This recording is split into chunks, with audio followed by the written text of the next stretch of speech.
Hey everyone, welcome back to my channel. Today we have a very special guest, my friend Siddharth, and today we'll just be playing a couple of games. So Siddharth is more of a chess beginner, and I'll just be playing some games against him, and then we'll analyze after the games. So let's get started.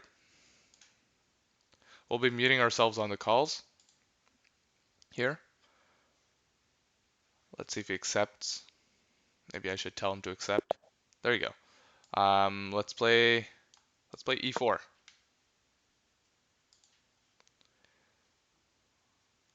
Let's play a really traditional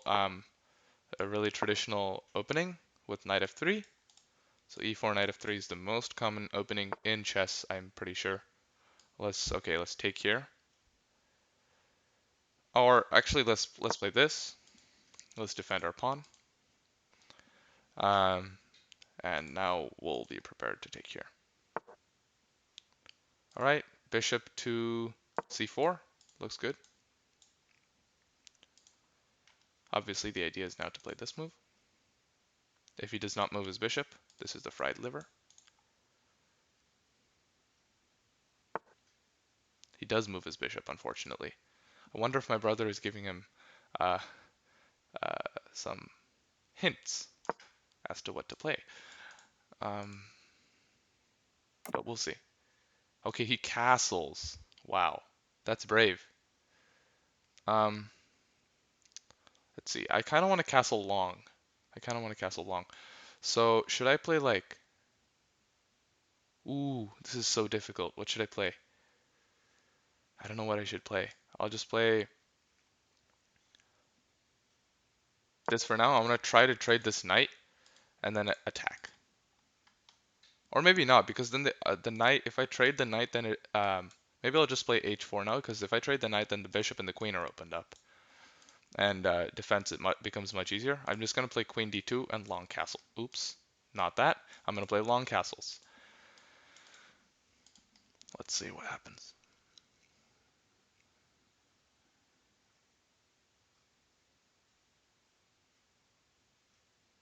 You guys see the score here. It says that we each have half a point. Um, that's not accurate. We just had to refilm in the middle, so we had to accept a draw um, for ourselves. So let's go now. Ooh, maybe queen e7 was better because I want to get onto this diagonal. Because now this I have to get here, and that's a queen trade, which is not good for me. Maybe we'll play g4.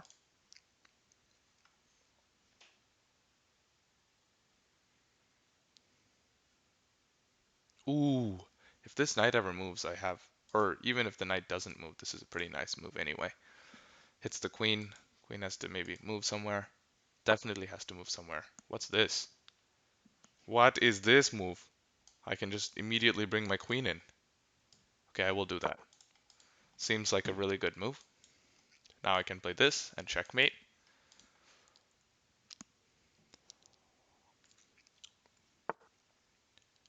What is this? Let me see. If I play this move, how does he defend checkmate? By moving the rook. So I'm just coming right in for the kill here. No subtlety. Let's see.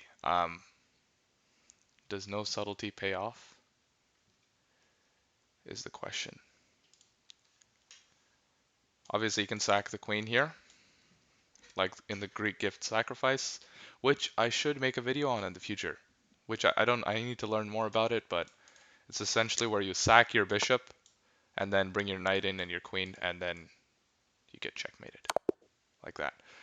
All right, so that was that game. Let's unmute. Let's unmute in our call now and go back over this game. Okay, that was not very good, on my part. All right, just go through your thoughts from the opening, from the first move onwards.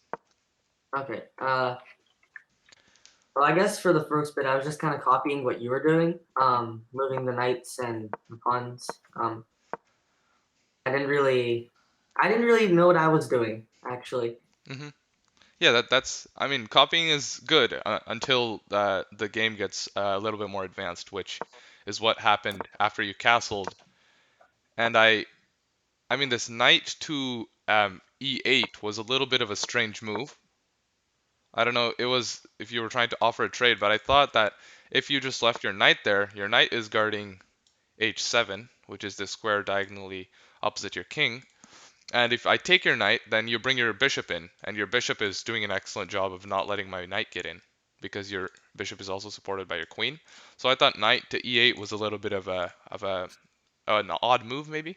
And then I traded and played queen d7 to try to get my queen in. And then this g6 was just unprovoked. It was unnecessary, and it just completely let me get in with my queen. G6 was just it just made a weakness in the position, and I think that was not necessary. Probably better was maybe d6. D6 looks okay because you want to bring your bishop into the game. Maybe play bishop to g4, trade your bishop for my knight, and then maybe because that's my most powerful or not most, it's my supporting attacking piece for my queen, right? Because I can't just deliver checkmate with my queen. I needed that knight, so maybe you could have tried to bring your bishop in. But yeah, after g6 and queen to h6, it was, and then this, yeah, knight g7 did not do the problem or solve the problem here. Obviously, my plan was to bring my knight to g5 and then deliver checkmate on h7 as happened in the game. So maybe f6. Oh wait, no, f6 is not legal because my bishop pins your pawn. Knight to f6 would work because the knight is now guarding h7. That would have been better, maybe. But after knight g7, here the only way for you, there are two ways actually, I think. Wait. No, because that results in checkmate as well. Actually, you had only one way to stop checkmate now, which was taking the knight and sacrificing your queen. I didn't expect you to do that. Um, Yeah. and then, yeah. So once you played d6, the game was over after I took on h7. So that's a good game. Let's just play one more and see how this one goes. Okay.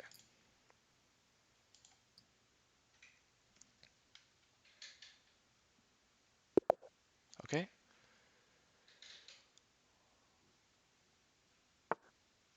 Ooh, Vantkruis. I don't even know how to say that. That's such a weird name. Let's just play I e4. misclicked on that move. Oh, you misclicked. Okay, that makes sense.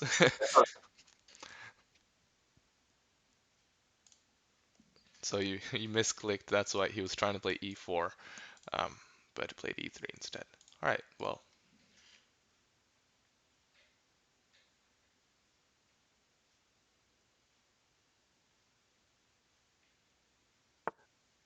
okay. Attacks my pawn. Now this might go into a kind of Rui Lopez, kind of a Spanish opening kind of setup, which is okay. It's fine, but unfortunately it doesn't work because this pawn is on e3, so this would be a free pawn.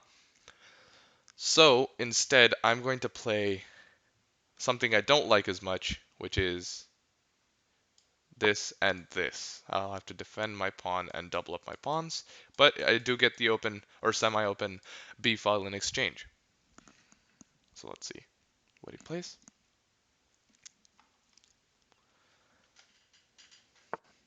Okay, so he just develops a piece. That's good. I want to kind of play maybe a more aggressive line. What if I play like, oh no, but if a d5, then bishop here, and now if I try to defend my pawn with, for example, bishop to d6, this pawn hangs. So that's the reason you can't play that move. So I'm going to play this to defend this square so I can prepare d5. So this is the way to think in chess. You must uh, follow through what your opponent might do. I'm not sure I'm right with my evaluation, but at least that's the process you must take when playing chess. All right, should I take? Should I push? Yeah, pushing looks really good. I displace the knight, and then I play d5. So I'm gonna play yeah, I'm gonna play e4, then I'll play d5. Oops, not d4. I'll play d5.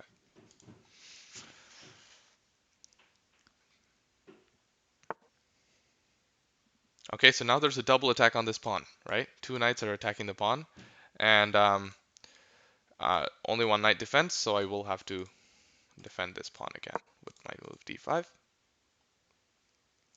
I might even decide to recycle my reroute my knight rather, not recycle, reroute, and play c6 to make a kind of connect four, Eric Rosen style. And what is this? My bishop takes. My bishop. I mean, my pawn takes your bishop. I misclicked again. Oh, I was surprised by that move. Maybe we'll play another game after this too. We'll Uh, see. uh, that was another unfortunate misclick. I think he was trying to play bishop to b5, and unfortunately it became bishop c4. Oops, bishop c4, where my pawn just takes. Okay, that's good. That's good. Now I think I'll pin this bishop. No, I'll pin the knight with the bishop. I'm not able to articulate the names of the pieces today. Well, this kind of um, defends my pawn in a way, because even if this knight goes back to attack this pawn, for example, even though it's not the best move, um, I can just leave this pawn as it is and maybe castle. And if like this knight takes, I take with the knight, and he just lost a piece because his other knight is pinned to the king. Same would happen if knight moves and then you take with this knight because I take, and then now this knight is pinned to the king. So I would just be winning a piece here. Or another piece, since seeing as he just accidentally played this move. Alright, this is a bold move. I'm not sure I like it. Because, first of all, that is just walking into a pin again. That's another pin. And it just doesn't seem like a great move to me. There wasn't really a reason to play it, so I'm going to play this move. Wait, should I play that move? Yeah, I have ample defense. As soon as you see this move, you see two pieces that are one file away from each other, which means that a pawn can fork them. If there's a pawn there, a pawn can fork them, but in this case I have three defendants of this thing, and they only have two attackers, one of which isn't really an attacker because it's pinned, so I can play this move, I think.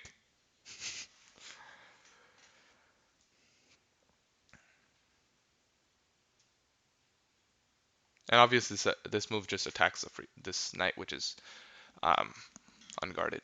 And if they play something like, if Siddharth plays something like b3, I'll play knight to d5, and the knight just lost a guard from b3.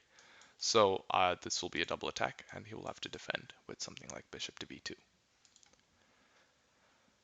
This is how chess works. When a pawn is pushed, squares around that pawn, which the pawn used to be guarding, are weakened.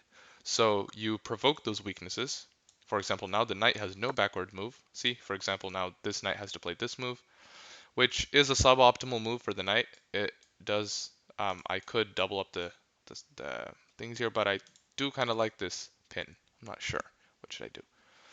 Um,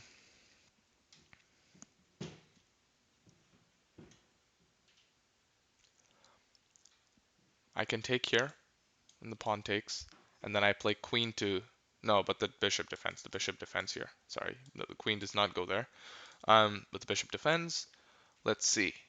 What if I could play like queen e7 and rook d8? That looks really good after I take, because it lines up my rook with the queen here. On the other hand, this knight is free to attack this pawn, which I don't like that much, I'll be honest. And if I take this, the queen takes here, and that's not quite good. And also, if I play knight d5 here as earlier idea, it doesn't work because the pawn still guards, so this would just be doubling the pawns, and I might as well do that here, where it doubles the pawns on the edge of the board, which is better for me. I think I'll take here. And maybe I'll even castle and rotate the knight back and then play f5. What about that? I don't know. Now, if I play this move, if I play queen e7, then there's this move, which forks my pieces, and I have two attackers, but there are two defenders, um, and that would not be good. But I have the resource rook to d8, which pins the pawn to the queen. So if the pawn captures either of the pieces, I take the queen, which I think is good. Taking the queen is good. So I'll play queen e7. And the idea with this is Now the bishop can no longer, like, for example, if this queen ever move there because I'll take this pawn.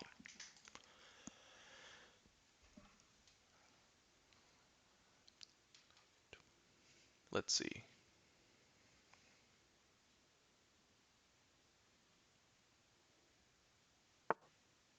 Ooh, f3. Takes. This opens up this square a little bit too much for me, for my liking. I think, oh, I really like what I see after.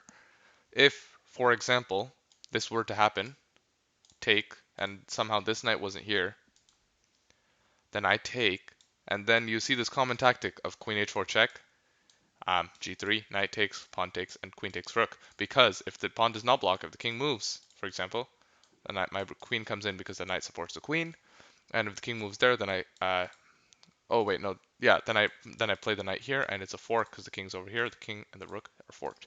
Let me see though. I'm down on the clock now. I think I'll just take because unfortunately this knight is here, so I would lose a pawn if I didn't take. I had another option, which is to play bishop to f5, but I don't really think there was a reason to play that.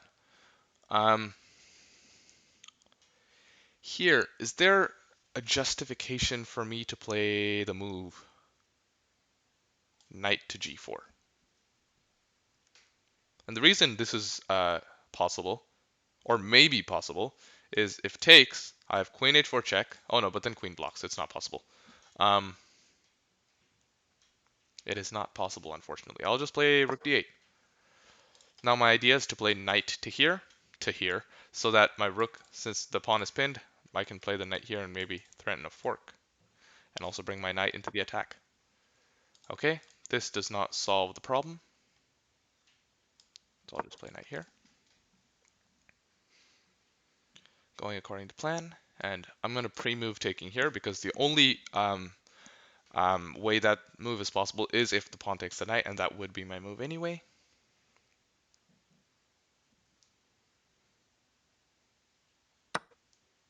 Okay, so he blunders a fork of queen and king. So I don't know if he sees that yet. Watch his face and see when he realizes that he's blundered his. I think he sees it. Yeah, unfortunate. Um, this was a good game. But it's just that sequence of seeing what your opponent wants when they play this move. It's not Good just a, move. yeah, yeah, yeah, it was unfortunate. Yeah, my whole idea with playing knight e5 was to bring the knight to this side of the board, and it was to make that specific attack. So, unfortunate. All right, so I'll take the queen, happily. And let's see. So I could maybe play bishop to, ooh, this is, okay, so this is a move that forces a trade. And I'll tell you why, it's because it hits this rook, and it also hits this rook. So I think, is there a way for me to win the exchange is a question. I could play check, knight takes, and then bishop here, and then that's an attack on this rook as well as this knight. That's just kind of cool to play, so I think I'll play it. Unless there was some kind of check. Yeah, there was probably some kind of check to win. Yeah, it was probably not a good move, but I just did it because it looks cool. Which sometimes you gotta do, you know? You have to have your fun at times. Also, I'm up a queen, so it doesn't really matter. There's that. So now, obviously, the knight is pinned to the other rook. This rook's attacked. Everything's attacked, and I just want to take this knight with my queen, maybe. So I can maybe bring my queen in and give some checks and some mates. I'll maybe castle as well.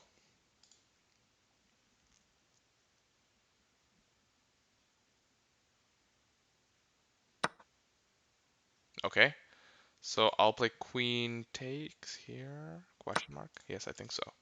And if rook here, I'll just play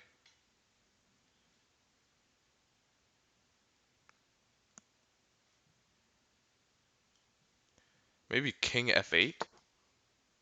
Okay, so rook here is not accurate because of this check. And now the king has to go here, and then I played this move.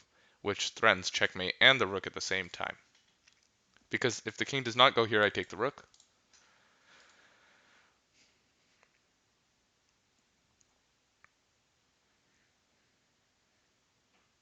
So king here, and then bishop here. And I'm threatening checkmate on e2, and to take on f1 with either the bishop or the queen. I think queen takes is better because it leads to maybe checkmate. I'm not sure. Because after queen takes, king here. I'm not sure about the continuation. Maybe c5 to because exercise the spin and maybe take and take and take.